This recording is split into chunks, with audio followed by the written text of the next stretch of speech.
I think you all have read the, what's called that little paragraph about the presentation, and I hope you all are loud enough to scream, because there's a presentation in the next room and their mic is going to work and our mic is not going to work, but still we're going to scream and tell them we are louder than you. Okay? Great. So people, sorry I'm a little jumping, dancing, running around here and there. So Yogesh, sorry I cannot control myself because I really want to see all of you. So today's presentation is for these two people sitting over here, the young ones, both of them. Yeah. So the journey of this presentation started 4 years ago. So Mugdha is not. So it started 4 years ago. So I was working with Semantic back then. We have started. So today Mugdha in the morning she introduced me to Ajit and she was saying that Hemant's presentation was prepared 1 month ago, and I said no, it was prepared 4 years ago. She thought I was joking and I was really serious. It was prepared 4 years ago. So maybe Savio, you know him, Tristan Bishop. So I had this great privilege of working with Tristan Bishop, and 4 years ago he had shared some wonderful research what he was conducting for technical documentation, where the industry is going, where the trends are going. So what I'll be sharing over here in first 2 minutes are just the trends which were there 4 years ago, which have become a reality today. So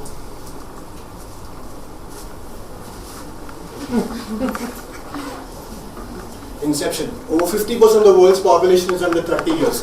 2010. Those two species, that's what we are dealing with.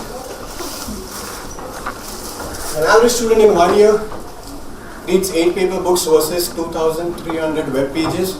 I would say replaced by Facebook profiles now. Wrote 42 pages of assignments versus 500 pages of email.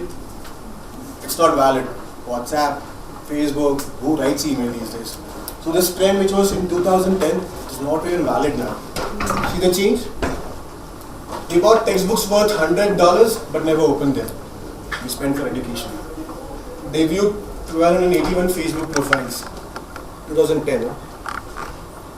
Now let's come to business. What's happening? It's just something again from his slide deck. So what people expect. The new age user grew up on the web. They expect text-based support. By text-based I don't mean text, but online support. You don't want to call anymore. Right? So companies with higher customer satisfaction levels, including higher satisfaction with online support systems, have better long-term sales and profit. So the presentation is a little different from these trends.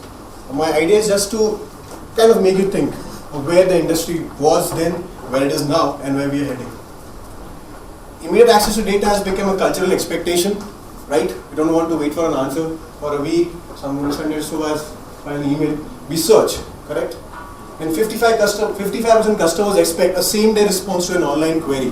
Why do you think communities are so popular? Right? One of the most important reasons why communities are so popular, because they get answer there and there itself. So by the time a documentation writer would actually go read the comment, understand the comment, respond to it, some other customer would respond to it, and that's what makes communities so successful. So reality check. Who are we writing for? So before that, I'll just go back over here. How many of you go visit libraries these days to search for information? Yeah? How many? How many of you go online to search for information? What do you do when you go to a library? You go offline. No, what do you do? You go, read, scan, search, right? That's what you do.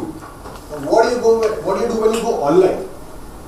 You do the same things, but you click, you share, you comment, you post, right? The same information now we are dealing with in so many different levels. Correct?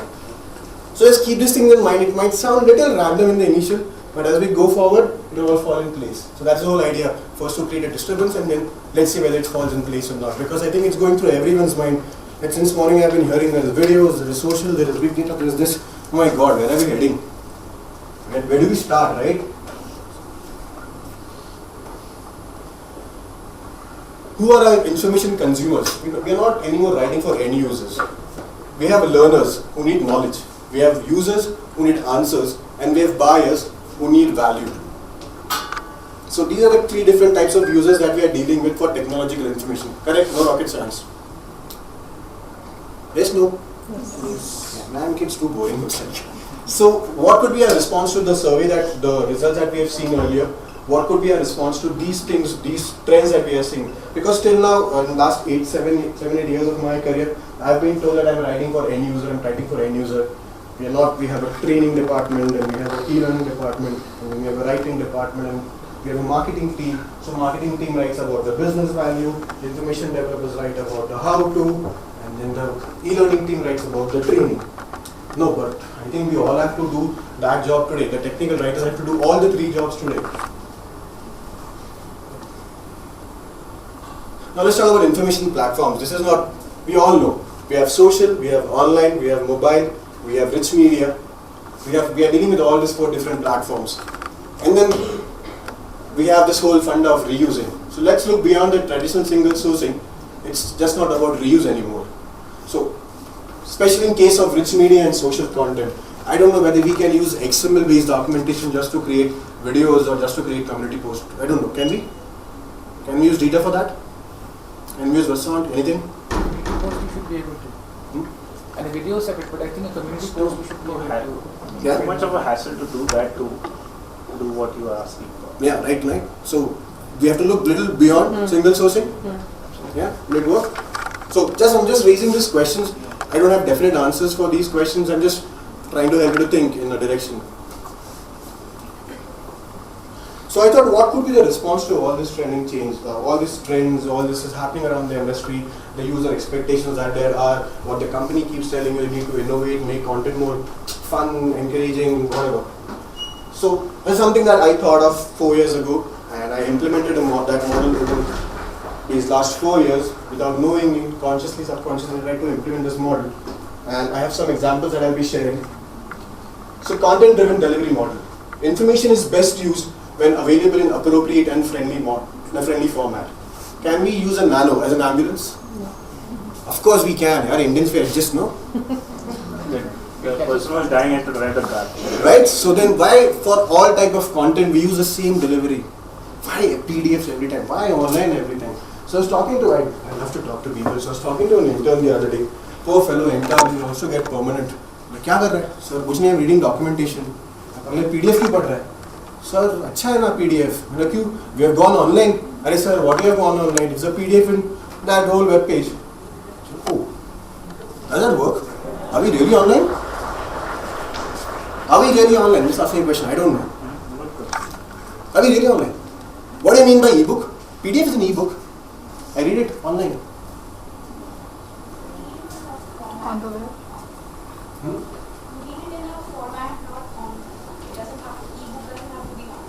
PDF has to be online. So what's the difference between a PDF and an ebook? The capabilities, right? What PDF can offer, what an ebook can offer, correct? The interaction that you can do with an ebook with a PDF. So the idea is to understand what it means to go online. So if we decide that today we have gone online, we are dealing with different type of content. So going online means social, mobile, rich media and all that stuff. Now I'll give you a set of documentation. Like in the morning we are talking about solution documentation, 20 guides. Do it for me, convert them to online. What would you do?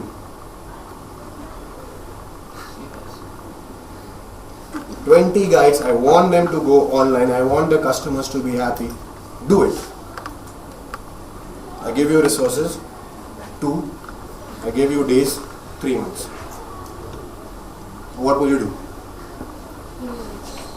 You will just convert them, make them available online, right?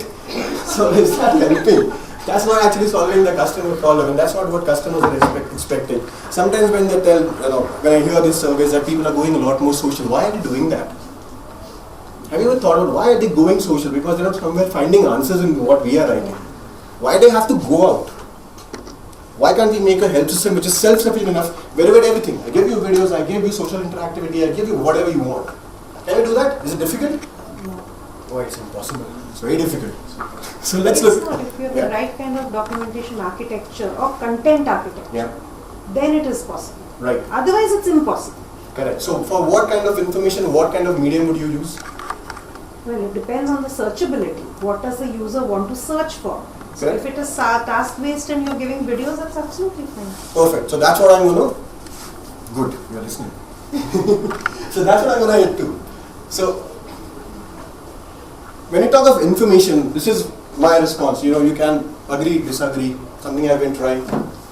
There is type of information, there is urgency of information, there is a way to understand a certain information, and there are amount of updates to an information. This all influences our day-to-day life. Yes? No? This all influences why we use PDF, localization, all that stuff. Why don't we create videos for troubleshooting, because our content keeps changing every time. So probably if you look at in the information in this 4 quadrants, what is the type of information I'm dealing with, how urgent that information is for the user, how easy it would be for the user to understand the information, and how many updates are there for that information. And then probably the tone, structure and construction would help you to identify the right model or the right delivery vehicle for the information. So let's look at the interactive medium. Reading conceptual information can become enticing if made engaging. Do we agree? So, conceptual information, is it really urgent? Not so urgent, right? People would read when they have time, or they really pull out time to read that information. Updates, do we really have a lot of updates to your concepts? Maybe once in 2 releases, right? And then how do people understand concepts? When they act or when they do something like gamification, how do your kids learn their lessons? And probably it becomes more engaging and fun if you engage them with the information. So can the tone have can it be a little conversational? Can the structure be problem driven? And can the construction be storyboard based? So what could be one of the deliverables for if you really think that, okay, I want to apply interactive medium for one of my concepts. So I think most of you missed that session. So there's a concept of interactive graphics. I'll show you an example of how interactive graphics actually work. So there could be other deliverables like ebooks. Ebooks are not PDFs, the interactive ones. Interactive graphics and domain games. Have you thought of doing gamification of your domain? What domain are you dealing with? Procurement. Procurement. What domain are you dealing with? Commodity trading. Commodity trading. Cyber security. What domain are you dealing with? Telecommunication. What concepts do you have in telecommunication? Can we make a game of a domain? Can we make a game of procurement? Can I explain my concepts using a game? How difficult it is a game? I was talking to Siddhi, right? That one thing, Siddhi's, 17? Yes. Yeah, and she has done a lot of good work in Captivate. She had prepared quizzes and all. So I was talking to her that why use Captivate just for quizzes and for videos? Can we create a game out of Captivate? No idea. Levels, if you use. You can. Yeah, so you can create, so it's not an additional investment that you're talking of. So I'll just show you a quick example of how interactive graphic works. Okay, you guys need to give me feedback if I'm going random, if I'm going fast. Please let me know, slow down.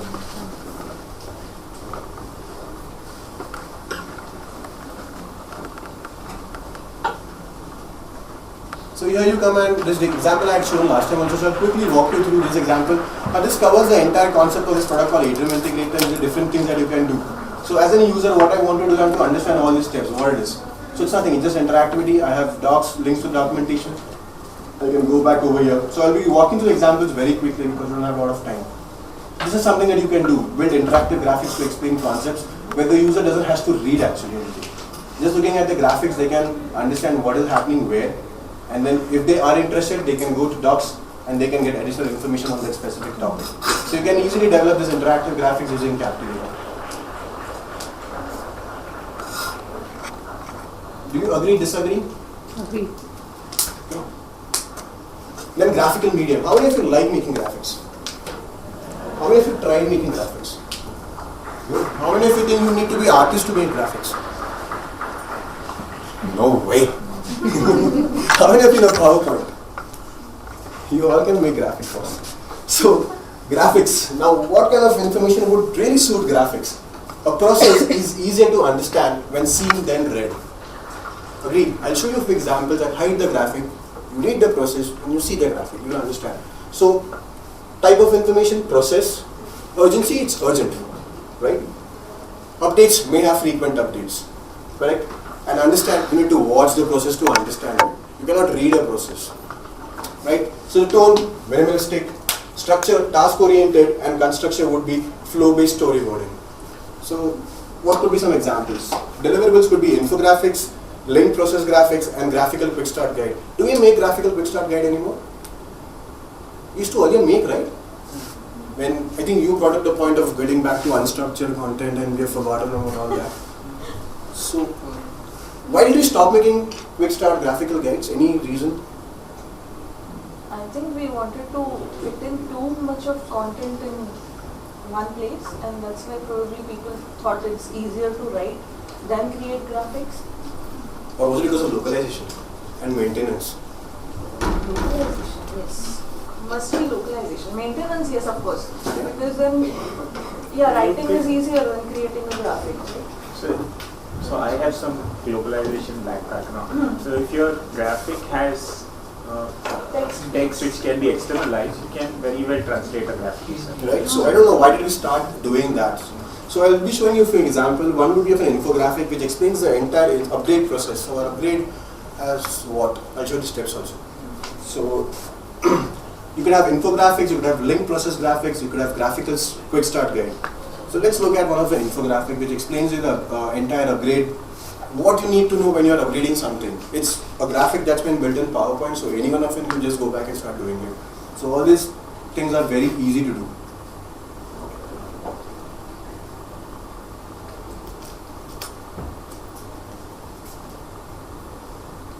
So it's PowerPoint. It tells you what the upgrade sequence is, what utilities you need for upgrading, what are the upgrade stages, and what are the upgrade methods. Do I have to read the documentation to understand this? I'm asking, I don't know. UXD testing. Maybe if you want to go in depth somewhere, you may want to, but this gives you a good high-level idea. Correct. Okay. So now let's say I choose this one scenario, parallel with staging server upgrade. Now what are the end-to-end steps? Exact question that you asked me. So that's a little tricky one. No problem. You go over here, you see an entire process graphic. It's a little tricky. Step 1, step 2, step 3, it's happening in different places, but at least the user know where to go. So now where comes the interactivity? So setting up a staging server, staging environment, not an easy job. What I do is I just click over here, it gives me all the steps that I need to do. Am I getting lost anywhere? Am I searching anything? Am I using the search box? I might have to use the search box to troubleshoot. So it doesn't go away altogether. So that's one example of creating a process graphic. Now I'll show you another feature.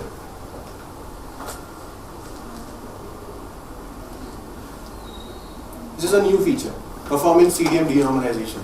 It tells you what I need to do for planning. It tells me what I need to do for obtaining the utility. It tells me how do I perform. It tells me where I need to do the troubleshooting. It tells me where are the log files. Does it cover the entire feature? What I need to know to start with this feature? Yes, no? Yes. All of you there? BMC people sleeping? Yeah. So you could use you could use graphics for creating processes. So that's one example of how you could use graphical media.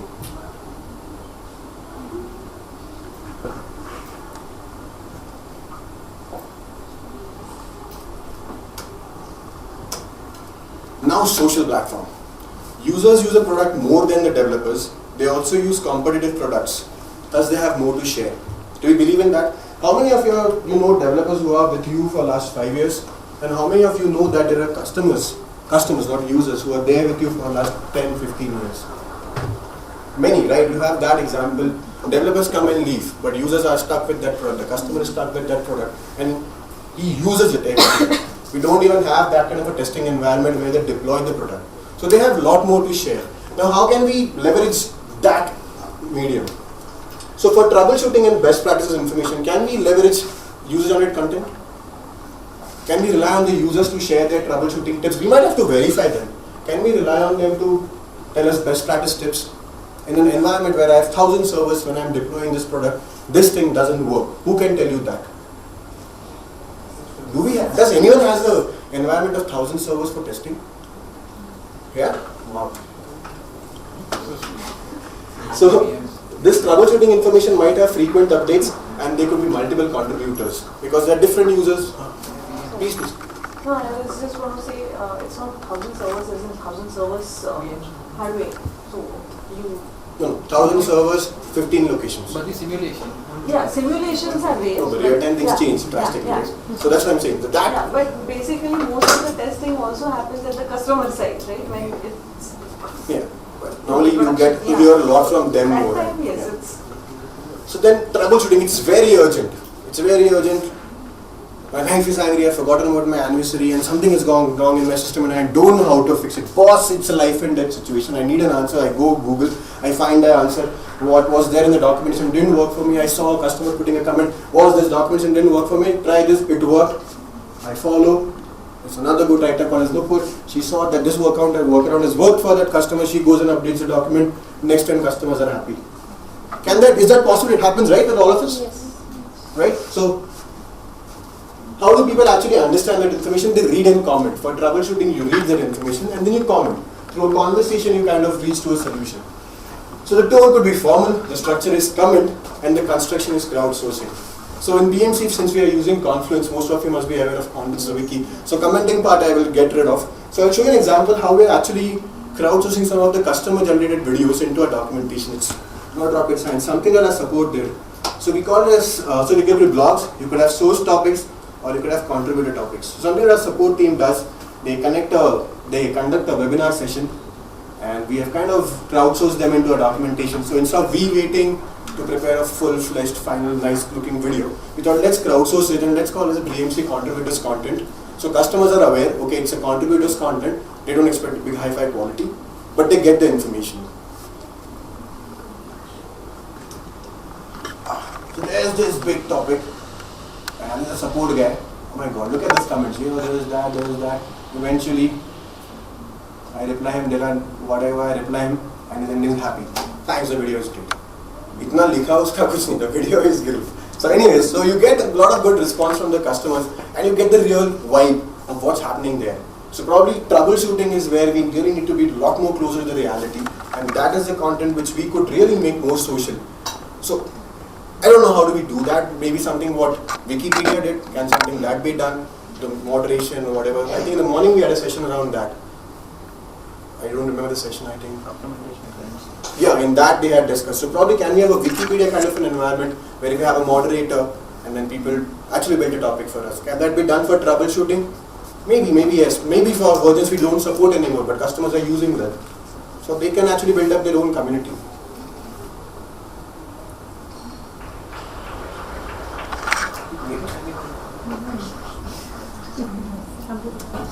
Okay, we are just starting. We just Let's just give him a big hand. Louder! Yeah, thank you. That's more. I thought you were all sleeping. Yeah. Thank you so much. Online searchable topic. When you're stuck, your brain prompts you to Google.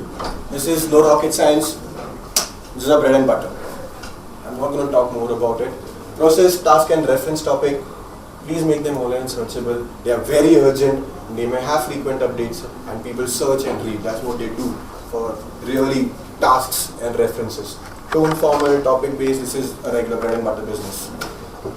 So add to this. Yeah, please. About online searchable. So invariably, in fact, I was just talking to somebody yesterday in support. So invariably we write, like a writer puts in something and then tech support puts in something and then the writer puts in the next release and then another release. So then when a customer finally sees all these 7 or 8 topics, the customer doesn't know which one is really going to solve the problem. Yeah. So the trick here is to ensure that there is no duplication and you filter out all the stuff that's not required and only keep the ones which are really relevant. Yeah, if I would be a smart company, what I would do, like I would not have that KM wala business. You create a KM and I put a comment on this documentation page related to this document, this KM has been written. The writer looks at it and he updates that topic. So just have one copy, that could be done. But most companies tech support doesn't talk to documentation. In the morning also, I think in one of the sessions we heard that. So that's when we have this, all the duplication that happens. Yeah, it's a problem. Okay, so we'll do a small exercise. Audiovisual medium. We all are dealing with a day-to-day basis. Now, can we try this together? Can we analyze what kind of information could go in audiovisual medium? Can we do that? Who wants to make videos after going back to office? No one? Wow. So anyways, I'm going to do it. So what type of information would you use for audiovisual medium? type of information would you really use for an audiovisual medium? The purpose of the video is very personal. Something that's highly interactive maybe, and where a user could go wrong, so So what type of information? Task. Task. But then task has a lot of frequent updates. Why are you writing? Because we are all doing small. I don't know. See, the idea is also, this is a very important point. When we look at all these multiple mediums, each medium has its own relevance, and that has to be retained. You cannot replace a task with a video. Then why are we writing it? Then what happens to localization? Do we have that much of money? No. Do we have that much of money for what's written already there? You localize it and then you make a video of it. And why are we writing it? Should we not do a better job at writing that task? Agreed or not? Right? We are doing it smaller chunks, smaller headings, everything. So then why a task information? I'm not saying you're wrong. Then why a task information? Because it gives you steps. Then why are you writing steps? Don't write them, just have Then audio. how do you localize it? 6% of people only know English. What happens to other 94% people? Subtitles. What happens to when it's uploaded on YouTube? How does YouTube translates all your transcripts? I would go with processes, something. Processes, if it's a process which is a solution-oriented process which is spanning around 6 to 7 components. I mean, something which. So basically, the way I look at using audio-visual medium is something that's used most often. So it could be a process, a task, or something that's complicated. I mean, not simple, but something that's complicated can be easily be by showing it will be better than kind of reading. The other thing is the video should be crisp and short. It should not be like very long. So even if you have to, it should be split into components perhaps. So that if at all a process is updated, then you update only that particular video. So I'll ask another question, little deviating. How many of you are doing feature-based documentation? How many of you are doing task-based documentation? How many of you are doing use case-based documentation? How many of you are doing persona-based documentation? And what are we developing? Personas, features, tasks, use cases, or features? So if you use personas to, if you have clear-cut personas. Yeah? Sorry. If you have clear-cut personas for whom you're kind of documenting, then it makes a lot more sense using audio-visual medium. So you'll create a video for a persona. Let's say I'm Mr. Ajay, I'm a business analyst and I'm given this tool. What you are representing, not Mr. Ajay. A persona. Right. Like he's a system administrator. Right. So, system administrator, audio-visual medium doesn't make sense. Okay. I'll take an example from what we do. Okay. If we have suppliers. Suppliers are all over the world. They need to bid. Yeah. And You have suppliers all over the world who need to bid. That's a very important point. Go ahead. And it's a relatively not too complicated, but still complicated. Yeah. Which needs to be done right. Yeah. And which is a kind of an education. So you kind of see it once or twice, and you say that now I can do it. Okay, you see it twice at maximum. Okay, any other thoughts? It's becoming very close to what I have in my mind. It may not be the absolute answer, but we're just thinking out loud. So probably what I would decide if I don't have that much of bandwidth, if I don't have those many resources, I would focus on my task and I would keep it a documentation. I would focus on my processes, I would make them flowchart based and linked so they can be localized very easily. I'll stick on my concepts because that's something that people really want to enjoy. I'll do all that fancy things. What happens to my features? What happens to my bread and butter? How do I sell my features? Because I think the difference between what you are calling as processes and what I am calling as processes is, I am calling process a feature-based process. So, Maybe feature. Selling feature is something that everyone So understands. I think what you are saying feature and what I am calling process is probably. Yeah, so probably so features, should we make videos for features now because they can be used for what's new, they can be used by the marketing team, they can be used for all your demos to the customers. Should we make videos for features? Will it make sense? That won't change that often, right? It's very generic and that's something that customer would understand more easily if that's a video. Feature, video rekha, boss, okay, how do I do it? Go to the task topic, 1, 2, 3, tak, done. But why would you need a video for a feature? A feature would be best. I think video is a good medium for tasks rather than features. My argument is, I'm not doing a good enough job writing the tasks. See, it's about complementing and not replacing something. A feature video would complement what the task is written. That's what I'm saying. Why won't you write the feature and capture the task in the video? I'll show you a feature, I'll write it down, I'll show a video to you. You tell me what do you prefer. I think one thing you may want to think about is different organizations are different, right? Agree. And Yeah. what she would mean, what she would Yeah. call a task, what I would call a process, what you would call a feature may ultimately amount to the same thing. Maybe yes, Right. maybe yes. And yes. I think one thing that I got from what you're saying is some users need to be informed. You need to be, I said educated, right? So I think the key idea here is if something educates somebody, Yeah. it's a good target for a big So audience. probably what you would educate is at a concept level, at a feature level. Like you saw that graphic of CDM denominalization. Now, what is the whole concept, or what is that feature of CDM denominalization? What happens when I do it? What is the business value of it? If I sit down to write that, it will become a one-page document, and somewhere that message might get lost. What I really want to highlight. So I'll show you what gets documented, and then what gets converted into a video. So just quickly, I won't show the entire video. A new feature, understanding common data model. This is what all happens over there. This is all has gone into it. Documented all well. Scenarios, everything, examples, सब कुछ graphic, सब इतना है. And then there's just one video with a voiceover, with things moving around here and there. It's a little easier, right? So you can also have a task video. So that's also followed with the task video because the task is really long. But in that case, we are not covering a UI because sometimes things happen in the back end and all that stuff. So when things are happening a lot at the back end, that is where I would say how to video makes a lot of sense. Somewhere if there's a UI, I can see this, and if you just show me click here, click there, click that, do that, I would not make a how to video personally. Because there's a UI that's been given to you, which is really simplified. There are instructions that have been given to you, which are fairly simple. So in that case, I don't know. But you cannot make a judgment about Yeah, so I say I don't know. Probably yes, probably not. Is this localized? Is this product localized? This, not yet. It's something that's not released yet. So I know what happens with this video when I have to localize it. Only 6% people know English. It's in English. Do I stop myself?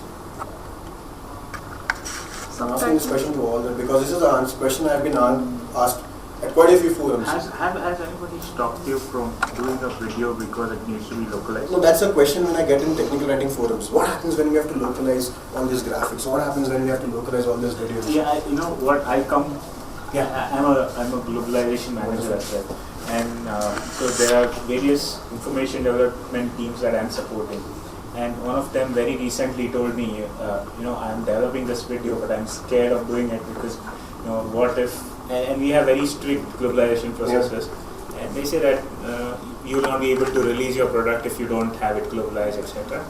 I said to hell with them, Yeah. because if you need an exception, if you're doing something good. And if it's in English right now, it is in English. We'll figure out how to get it translated localized. It will take some more time, but you cannot stop yourself from doing something good. Yeah. So there's a reason why I brought up that point. How many communities are localized? Come on, they are so important. They give so many customer answers. They add so much to the customer CSR score and all that. Why don't we localize communities? I don't have an answer. I'm just raising these questions. These are the questions that you might get when you start doing this in your office. Right? So these are the answers also. No, who has an answer? Let's localize it. You give me the money, we'll localize it. Yes, sir? Correct? We'll hire a French, or a Spanish, a Vicious Japanese. cycle, right? If you don't have money, you can't do it. And if you don't do it, you don't have the money. you want to localize.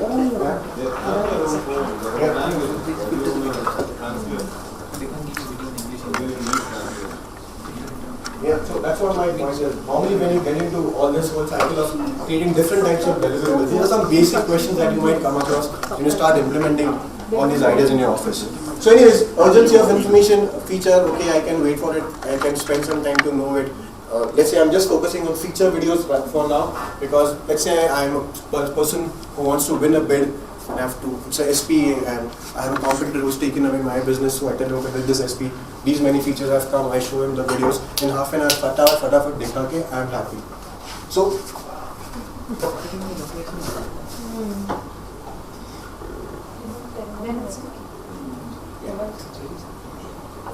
yeah, ma'am.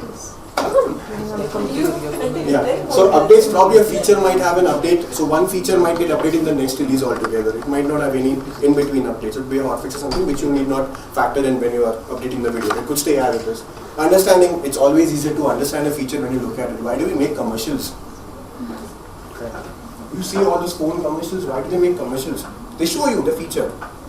Simple. Right. So now what's there for us in all this? We are writers. How much do we want? How much does the company expect us to stretch? How much our managers want us to stretch? Here, sir. How much should we do? What can we actually do? Can we do everything at one time? I don't know. क्या पैसा में time लगेगा? नहीं मैं नहीं बोलूँगा वैसा. So opportunities. Multi-specialization is something that I feel that's really for us. We are at a, we are placed very beautifully now. The way things are changing, the way it's getting all online, it's all internet. We have a lot of opportunities. I used to feel very bad 8 years ago when, what do you do? I write documents. Oh, you make PDFs, huh? Now I have an answer. No, I do a lot more better than that. So while Core TechCom remains our key responsibility, we can bring in a lot more value by dual specialization. So you code a writer, can you specialize in creating graphics? Can you specialize in being a social media expert for your product? Can you specialize in delivering mobile content? Can you specialize in delivering videos? Can you specialize in delivering interactive content? One person, wow, it will take some genius to do it. But each of us can, with our core responsibility, can focus on one of these things. And that's where when the morning discussion came in, when Sachin said, are you updating your skill sets? So this is probably would be one of the directions where we can look into. Now, how much can a tech writer survive with the TOC and localization and single sourcing? There is world beyond that if you really look out here. So there is something for everyone. For individual contributor, you might want to dual specialized. For specialists also, we have content, what do you call? Those people who design the content model, or content strategist. So now they have to look beyond the regular content model. Information architects. Then you have your leads who has to only estimates for your documentation. Now they have to estimate for all these things. Then you have your manager who has to answer and get your buy-in from stakeholders for all this different kind of content. And then you have your director who has to please your customer. Wouldn't your director's life become very easy if you give him all this to please a customer and to win a deal? Can I really make an impact on business? Can we? Yes. Yes. Out there? Yes. Can be easy? She's embarrassed. So yeah, so that's what we have in our store if we really think this can be done. So this is a model that I have been trying to implement for last 4 years. The first time when I presented the Delhi unconferencing session, my idea was to just put it out across, let's see what the experienced people from the industry think. I got some feedback, I tried to implement it. It is still in a developing stage. Probably if you like it, I'll again come after 4 or 5 years with much better results. So that's the thought process. And any questions? How is your organized response? Amazing. My company is really awesome. They really innovate a lot of things. No, seriously, we actually have an entire innovation contest called as Buzzing Up, where we just innovate. Any stupid idea, just bring it out, prototype and implement it. Yeah, it's actually the interactive graphic idea comes from the Buzzing Up contest. So that's what I say, your managers, your director has to think in a different way. It's still going on, that contest. And yes, we make our managers' life very difficult because we need time for doing these things also. And then we also complain during our appraisal meeting when we that also happens. Any other questions? Any other comments? Yeah, I have a question, Hema. So you just showed us a demo of your wiki, where you have integrated the infographic and the wiki. So apart from wiki, what is the other tool, where we can, incorporate graphics, videos, everything in just one medium? Yeah, it has to be online. Maybe an ebook format you might want to explore. Okay. You're using ebook, aren't you? No, we are using wiki. We are exploring So your But are question was ebooks the as- output or the That tool one to thing. use? Tool, yeah. Tool to use. I don't know, Vesonter, can we embed videos in Vesonter now? Right, so what we're doing right now is that you can actually host it on things like YouTube and Brightro. When the customer sees it, it looks like from the same place, right? It unfolds there itself. Yeah. So that you can keep them separate and then in your output you can actually string it all together. Yeah. So I think She's talking about the tools for using to develop these No, entire. as no, in, the it's platform. a one, yeah, platform where we showcase everything. Right. The content is at one. So probably when I think more and more we move to the cloud environment and more things will be connected, I'm sure RoboHelp and all these people would leverage those all Most things. HTML5 technology should be able to host it. Confluence we should be able to. Because most companies don't want to get into the video hosting business, so you can like use HTML5 and kind of embed. I mean, it sounds all very cool, like Facebook does it. YouTube. Why not Yeah. use YouTube? YouTube, Yeah, YouTube Why picture not? videos के लिए nothing Are else. organizations averse to using YouTube? No. It depends at a high level in the partnerships also. Like are they pro Google or you know how it works at that level. So sometimes you switch to another vendor and all that kind of stuff. I think even it depends on the business. So if you're in a security business, I don't know how easy it is for you to host. Yeah. So you can buy a channel like Semantic keep has got a this thing with YouTube and Brightro, so folks can host it anywhere. Yeah.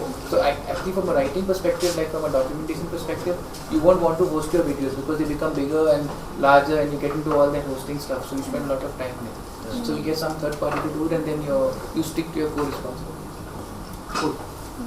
Anything else? Good stuff. Is it exciting? It really excites me. That's why I'm so jumping every time. So in the back of my head, I keep thinking Your about those excitement plans. is kind of Now, actually, I addictive. must tell you Infectious. something about Hemant. He has done this kind of innovation early on in his career in Sybase. I was taking over from him when he was leaving Sybase. And he had made this interactive video with a quiz embedded in it.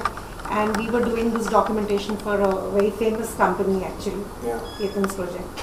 And it was useful not just for customer delight, it was used for marketing, it was used for induction, for internal training. So it's you can just see the value that it can add, this kind of a thing. But of course, like you said earlier, it depends from company to company and case specific. But it has a lot of uses. So I had a manager, Sajid Sheikh in Semantic, and I really admire that guy so much that it's beyond anything. So he used to tell me that you write this one page of document, but if no one is reading it, even if I localize, no one is reading it. Just give me a graphic, and that's what triggered the whole idea. Like I look at a graphic and everyone knows about this whole thing.